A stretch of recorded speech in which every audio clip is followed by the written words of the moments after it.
ರಾಜಮಾನ್ಯರ ವಸತಿ ಗೃಹಗಳು ಅಂತೇಳಿ ನೋಬಲ್ಸ್ಮನ್ ಕ್ವಾರ್ಟರ್ಸ್ ಅಂತ ಹೇಳ್ತೇವೆ.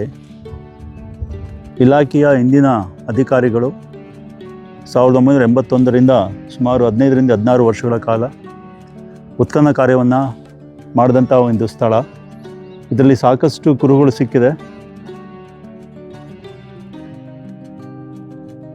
ಆ ವಸತಿ ಗೃಹಗಳು ಇದ್ದಂಥ ಸೌಕರ್ಯಗಳನ್ನು ಈಗಲೂ ಕೂಡ ನಾವು ನೋಡೋದಕ್ಕೆ ಸಾಧ್ಯ ಆಗುತ್ತೆ. ಅದು ಆಗ ಇದ್ದಂತಹ ಗೋಡೆಗಳು, ಅವಳು ಬಳಸ್ತಾ ಇದ್ದಂತಹ ಒಂದು ಸುಣ್ಣದ ಕಾಂಕ್ರೀಟ್, ಅದು ಕೂಡ ನಮಗೆ ಈಗ ಗೋಚರಿಸ್ತಾ ಇದೆ. ತುಂಬ ವಿಶೇಷವಾಗಿ ಇರುವಂತಹ ಒಂದು ಎಕ್ಸ್ಕವೇಷನ್ ಸೈಟ್ ಇದು. ಮುಂದಿನ ದಿನಗಳಲ್ಲಿ ಇದನ್ನು ನಾವು ಸೈಟ್ ಮ್ಯೂಸಿಯಂ ಆಗಿ ಮಾಡಬೇಕು ಅಂತ ಇಲಾಖೆಗೆ ಆಲೋಚನೆ ಇದೆ. ಇದು ಒಂದು ಜನಸಾಮಾನ್ಯರಿಗೆ, ಇತಿಹಾಸಾಸಕ್ತರಿಗೆ ಬಹುಶಃ ತುಂಬ ಕುತೂಹಲ ಮೂಡಿಸುವಂತಹ ಒಂದು ಉತ್ಖನನ ಕಾರ್ಯ ಅಂತ ನಾನು ಭಾವಿಸ್ತೇನೆ.